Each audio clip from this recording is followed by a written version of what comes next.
Hello আমার সকল বন্ধুরা, আমার প্রিয়জনরা, আমার আপনজনরা, আমার সকল বন্ধুরা, আমার সকল গুরুজনরা যারা রয়েছেন সকলকে জানাই আমি রোজের মতো প্রণাম।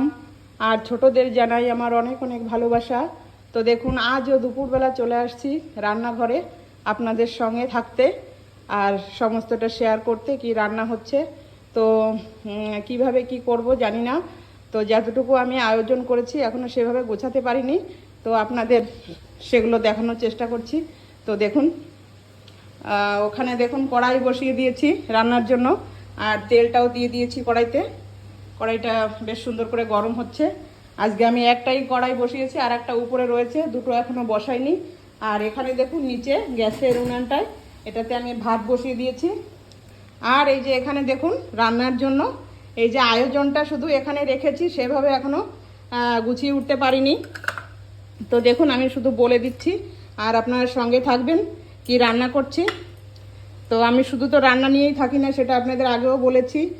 আর নানান রকম ভিডিওই আমি করতে থাকি, যেরকম আমার ভালো লাগে, যে সময় যে জিনিসগুলো আপনাদের সঙ্গে সেটা সমস্তটা শেয়ার করতে চেষ্টা করি। তো আজকে আমি দেখাচ্ছি আপনাদের। এই দেখুন, প্রথমে এই যে গলদা চিংড়ি। গলদা চিংড়ি আমরা কোনটাকে বলি, যেই চিংড়ি মাছটা দেখুন এই যে মাথার মধ্যে যে নোংরাটা থাকে সেটা তো আমরা বের করে সকলেই ফেলেই দিই। আর এই যে দেখুন পুরো মাথা ভরা, এটাকে আমরা ঘিলু বলি যেটা চিংড়ির। তো সেই দেখুন পুরো ভরা এরকমই সমস্ত চিংড়ির মধ্যে, এরকম মাথার মধ্যে এরকমই দেখুন এই যে ঘিলুতে ভরা। তো এটা একটা অসাধারণ লাগে, এটাকে আমরা গলদা চিংড়ি বলি। তার দেখুন চিংড়ি মাছের ঠ্যাংগুলো দেখুন কত মোটা মোটা হয়েছে। হ্যাঁ, তো এই যে মাছটা এখানে রেডি করে নিয়েছি। মাছটা আমি করব এই মালাইকারি করব। এই দেখুন সঙ্গে নারকেল নিয়ে নিয়েছি। এখানে দেখুন একটা এই যে মাছ, এই মাছটা আজকে সেরকম সাদা করতে পারিনি। তো এটাকে অনেকে বেলে মাছও বলে, অনেকে টাকি মাছও বলে। এই মাছগুলো খুবই কালো হয়। তো এটাকে কেটে ধুয়ে পরিষ্কার করে নেওয়া হয়েছে। এটা করব ঝাল। দেখুন পেঁয়াজ রসুন আদা এটা এর সঙ্গে যাবে। আর এখানে রয়েছে এই যে ছোট ছোট চিংড়ি মাছ, এটা আমি এই যে মূলো শাকের সঙ্গে করব। দেখুন শাকটা এখানে এই যে রেখেছি রেডি করে। আর এখানে রয়েছে 3-4 পিস এটা মিষ্টি জলে রুই মাছ। তো 2 পিস পেটি আছে আর 2 পিস কি বলে এটাকে উপরের মাছটা। তো শাশুড়ি মার জন্য এই মাছটার তরকারি করব, এই যে আলু দিয়ে রসা। তো এটা ছোট একটা তরকারি হবে, ওটাও একটা শাকের সঙ্গে ভাজা হবে। আর নারকেলের এই যে গলদা চিংড়ি দিয়ে মালাইকারি হবে। আর এই মাছটা ঝাল হবে। তো সবজির অংশটা কমই আছে। তো এইটুকু হচ্ছে আজ দুপুরের রান্নার আয়োজন আমি করে নিয়েছি। তো এখন শুরু করছি রান্না, আপনারা সঙ্গে থাকুন, দেখতে থাকুন কিভাবে কি করি। যতটুকু পারবো তুলে ধরতে ততটুকুই আপনাদের সঙ্গে শেয়ার করব। তো সকলকে অসংখ্য ধন্যবাদ যারা আমাকে সাপোর্ট করছেন, আমার ভিডিওগুলো দেখছেন, ভালো লাগছে। সকলকে আমি বলবো সকলে সকলের পাশে থাকবেন, এইভাবে সকলে এগিয়ে চলবেন। তো বন্ধুরা সাথে থাকুন। আর শুরু করছি এখন আমি রান্না। তেলটা আমার বেশ গরম হয়ে গেছে। তো দেখুন বন্ধুরা, এই যে ছোট মাছ যেটা ছিল সেটা আমি এই যে এইভাবে এরকম লাল লাল করে একদম সুন্দর করে ভাজা করে নেব। তো আর কিছুটা রয়েছে ওটা আবার দিয়ে দেবো এটা নামিয়ে। আর এই সাইডটাও দেখুন আমি কড়াইটা বসিয়ে আবার তেল দিয়ে দিয়েছি। আর আলুটাও কেটে রেডি করে নিয়েছি। তো এটা দিয়ে দেবো এবার এই যে রুই মাছটা, মিষ্টি জলে পুকুরের মাছ এটা।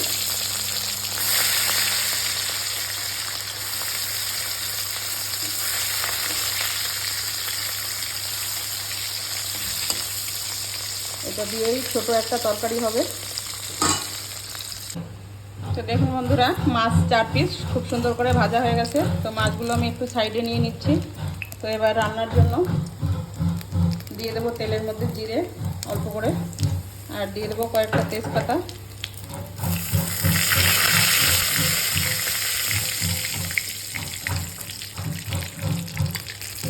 আর দিয়ে দেবো একটু আদা। তার মধ্যে দিয়ে দেবো কেটে রাখা আলুগুলো। মাছটা আমি আর নামিয়ে নিচ্ছি না, ওটা পাশেই থাকবে। আমি সেইভাবেই হালকা হালকা করে আলুগুলো এক সাইড থেকে ভেজে নেব।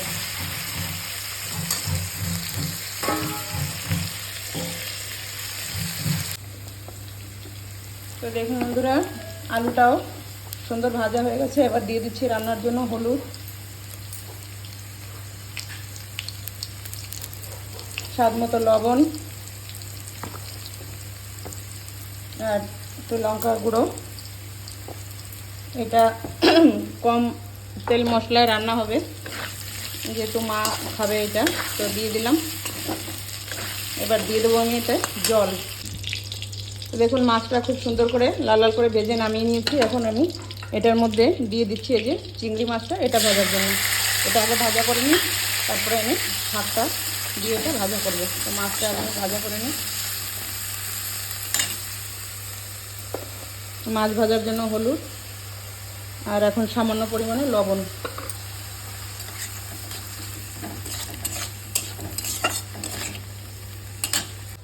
নারকেলটা আমি পেস্ট করে নিচ্ছি।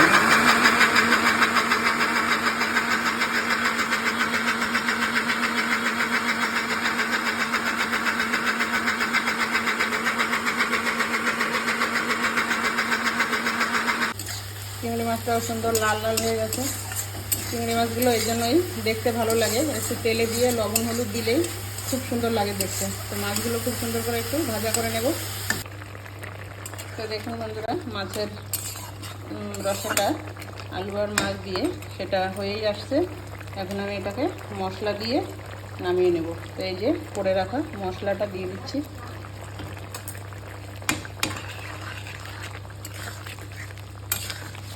এই মশলার মধ্যে সব কিছুই দেওয়া আছে, জিরে, ধনে, গোলমরিচ, শুকনো লঙ্কা, গরম মশলা।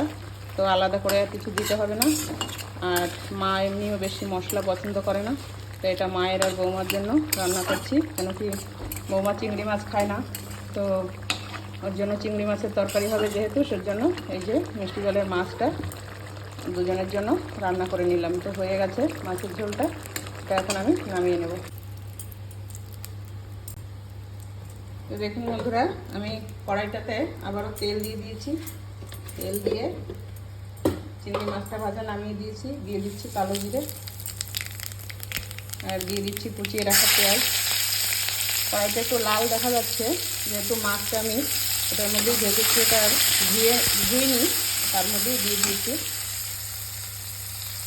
আর থেতো করে রাখা সেটা রসুন।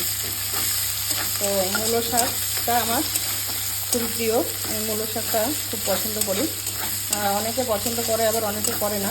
তো শাক জিনিসটা এক একজনের এক এক রকম শাক খুবই পছন্দের থাকে। তো আমি এই যে মূলো শাকটা খুব ভালোবাসি। তো দেখুন সুন্দর করে পরিষ্কার করে ধুয়ে কেটে গুছিয়ে নিয়েছি। তো এখন চিংড়ি মাছের সঙ্গে ভাজা করব এই যে এই মূলোর শাক।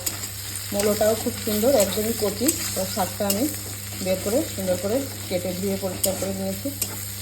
তো শাকটা অনেকটাই সময় লাগে ধুতে, কাটতে, বসাতে, কেন কি শাকের মধ্যে প্রচুর পরিমাণে বালু থাকে, পোকামাকড় থাকে। তো এই শাকটা একদমই ভালো ছিল, পোকামাকড় কিছুই নেই, শুধু একটু বালু ছিল। তো অনেকবার আমাকে ধুতে হয়েছে। তো এটা একটু লাল লাল করে ভেজে দিয়ে দেবো ওর মধ্যে শাক, আর ভাজা করে নেব শাক। তো দেখুন বন্ধুরা, এই যে চিংড়ি মাছের মালাইকারি করার জন্য আমি তেল দিয়ে দিয়েছি। তেলে জিরে, তেজপাতা, আদা দিয়ে একটু হালকা করে ভেজে নিয়েছি। এখন আমি এর মধ্যে দিয়ে দিচ্ছি এই যে মাছগুলো। তো এটার মধ্যে আমি পেঁয়াজ রসুনটা ইউজ করবো না, শুধু নারকেলের দুধ আর জিরে, ধনে, পেঁয়াজ রসুন ছাড়া যে মশলাগুলো হয় সেটাই দেব, আর হচ্ছে গরম মশলা দিয়ে আমি এটা রান্না করব। তো মাছগুলো দিয়ে দিলাম, আর ওদিকে শাকটা যে বসিয়ে দিয়েছি। মাছটা ভাজা করার জন্য দিয়ে দেবো হলুদ। ভাজা রান্না একবারেই হয়ে যাবে, সেই মাপ মতোই লবণ, হলুদ দিয়ে দেবো।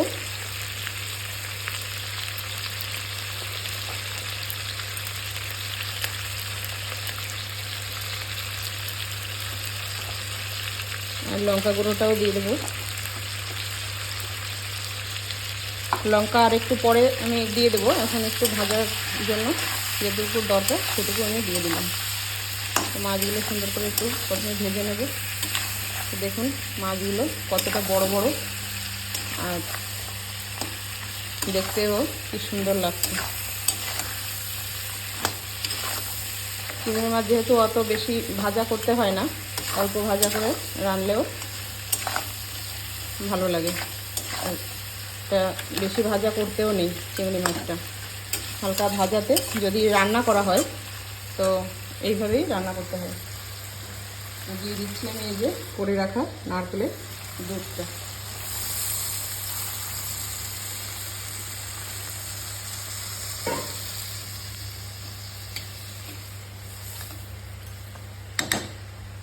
তো এখন একটু সময় রান্না হতে থাক।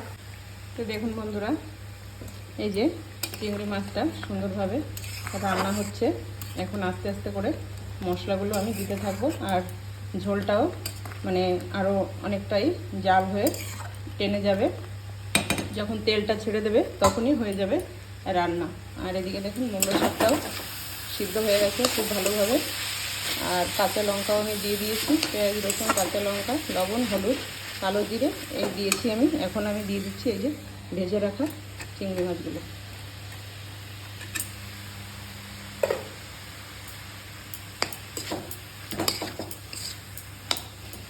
দেখুন কত সুন্দর লাগছে দেখতে, সবুজের মধ্যে লাল লাল।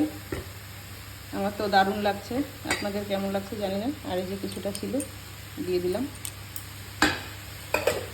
তো এখন সুন্দর করে নেড়ে দিয়ে আর একটু সময় ঢাকা দিয়ে রান্না করে নেব স্বাদের চিংড়ি মূলো শাক। এর সঙ্গে থাকুন। দেখুন বন্ধুরা, এখন আমি দিয়ে দিচ্ছি এই যে শিলে একদম খুবই সুন্দর চন্দনের মতো বেটে নিয়েছি কাঁচা জিরে। এটা আমি এখন দিয়ে দিচ্ছি। আমি যেভাবে রান্না করি সেভাবেই আপনাদের দেখাচ্ছি। তো জিরেটা এই যে নামানোর একটু আগে দিয়ে ফুটিয়ে নিলে এটা খুব সুন্দর হয়। তো জিরেটা আমি কাঁচা জিরেটা খুব সুন্দর করে একদম পুরো চন্দনের মতো করে বেটে নিয়েছি। তো দেখুন আস্তে আস্তে কালারটাও চেঞ্জ হতে থাকছে। আর দেব এই দেখুন গোটা গরম মশলা। তো জিরেটা আমি এই দেখুন শিলের মধ্যেই সুন্দর করে বেটে নিয়েছি। তো দিয়ে দিয়েছি গোটা দারচিনি এলাচ আর লবঙ্গ। তো এটা আমি এখন সুন্দর করে বেটে নেব, তারপরে ওটার মধ্যে দিয়ে দেবো। তো দেখুন বন্ধুরা, শিলে যে গরম মশলাটা আমি খুব সুন্দর করে বেটে নিয়েছি। আর এখন দিয়ে দেবো আমি এটার মধ্যে গরম মশলা বাটা আর আমার করে রাখা কিছু ভাজা গুঁড়ো মশলা। এটা অল্প দেবো, এই যে 1 চামচ মতো দিয়ে দেবো। তো এইরকম গলদা চিংড়ি ঘিলুওয়ালা চিংড়ি মাছের মালাইকারি এইভাবে যদি রান্না করে খাওয়া হয় বন্ধুরা, এতে আর কিছুই লাগে না। একটা চিংড়ি থালায় দিলেই গরম ভাতের মধ্যে উফ দারুণ। অন্যদিকে দেখুন শাক ভাজাটাও খুব সুন্দরভাবে হয়ে গেছে। গ্যাসটা বন্ধ করে দিচ্ছি, এটা এখন নামিয়ে নেব।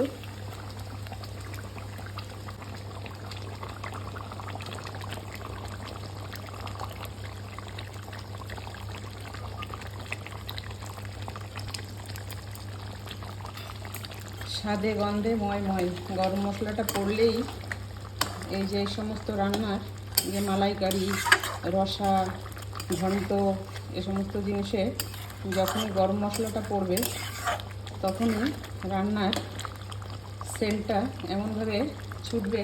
তো বাইরে থেকে টেবিল দেখুন মাছ খুব সুন্দর সুগন্ধ বেরোচ্ছে। আর খেতে তো দারুণই হবে, দেখেই আমি বুঝতে পারছি। আপনাদের কেমন লাগছে জানি না। তো দেখুন, আর আমার ছেলেরা এরকম খেতেই পছন্দ করে চিংড়ি মাছের মালাইকারিটা। তো এটার মধ্যে যদি আমি পেঁয়াজ রসুনটা ইউজ করি তো নারকেল আর গরম মশলার যে সেন্টটা থাকে সেইটা একদমই পাওয়া যায় না, সেটা একটা অন্য মানে সেন্টে পরিণত হয়। তো এই জন্য আমি এইভাবে করি। আপনাদের যদি ভালো লাগে তো এইভাবে একদিন রান্না করে খেয়ে দেখবেন। আমি দেখেছি অনেকেই পেঁয়াজ রসুন আদা সমস্ত আরও নানান ধরনের মশলা দিয়ে রান্না করে। তো আমি সেইভাবে করি না, আমি এই যে এরকমই সিম্পলভাবেই করি। তো দেখুন পাশ থেকে যে তেলটা ছেড়ে দিয়েছে আর কালারটাও খুব সুন্দর এসে গেছে। তো এখন আমি আর 2 মিনিট জাল করি নামিয়ে নেব স্বাদের চিংড়ি, গলদা চিংড়ির মালাইকারি। তো সাথে থাকুন। তো বন্ধুরা দেখুন, রান্না আমার এখন হচ্ছে লাস্ট একদম। তো সমস্ত হয়ে গেছে। এই যে ভেজে রেখেছিলাম মাছগুলো, মাছটাকে ঝাল করার জন্য এই যে মশলা করে মাছগুলো দিয়ে দিলাম। যে ছোট মানে মাছটা আমি ভাজা করে তুলে রেখেছিলাম, সেটা এখন লাস্টে এই যে তার মশলাটা করে এখন এই যে মাছের মানে তেল মশলা ঝাল আর কি সেভাবে করে নিলাম। তো এইভাবে এই মাছগুলো খুব ভালো লাগে, অন্যভাবে রান্না করার থেকে এইভাবে রান্না করে নিলে ভীষণ ভালো লাগে। একটুতেই মানে খাওয়া হয়ে যায়, খুব মানে সুস্বাদু হয় এইভাবে। তো এই মাছ, ছোটো মাছ, এই মাছগুলো এমনিতে অনেকই নরম হয়।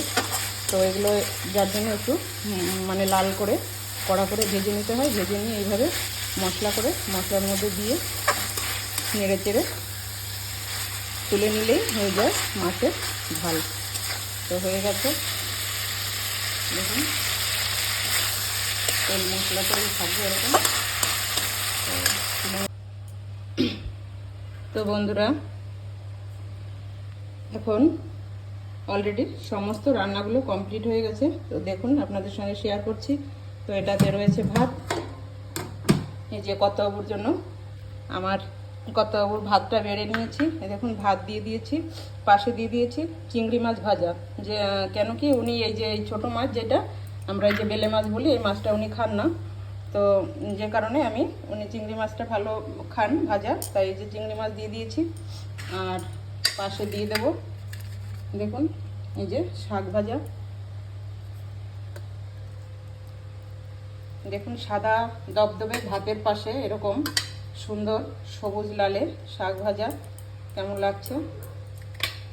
আর দিয়ে দেব এই যে দেখুন চিংড়ি মাছের মালাইকারি। রান্নাটা হয়েছে কিনা ঠিকঠাক আপনারা দেখে বলবেন। তো আমি এই রকমই রান্না করি আর সেভাবেই করেছি। কতকে দুটো মাছ দিয়ে দিচ্ছি, আর সঙ্গে দিয়ে দিচ্ছি এই যে দেখুন এই যে চিংড়ি মাছের এই যে মানে কি বলে এগুলোকে, যেটা মানে ঠ্যাং বলি আমরা। তো দেখুন এত সুন্দর মোটা মোটা এগুলো, আর এর মধ্যে শ্বাসটা ভরা, যখন মুখে দিয়ে একটু চুষে নেবে তো পুরো ভিতরের মাংসটা বেরিয়ে আসবে। আর এত সুন্দর টেস্টি ঝোলের সঙ্গে কেমন লাগবে তো আপনারাই বুঝতে পারছেন। তো এই যে দিয়ে দিলাম পাশে, আর মাছের ঝোলটা তার পাশেই দিয়ে দেবো।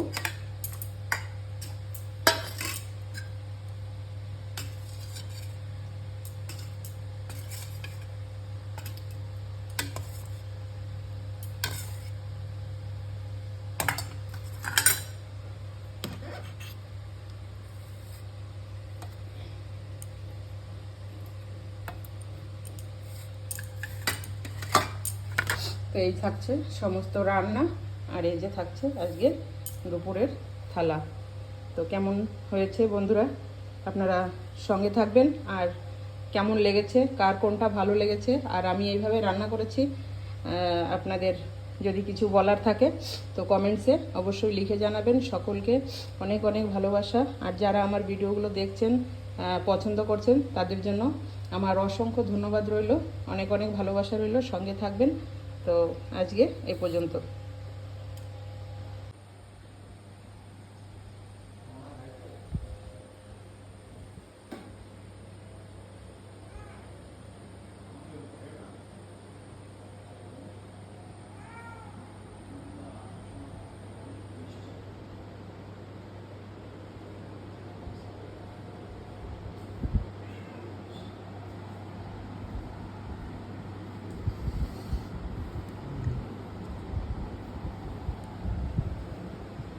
Master Class.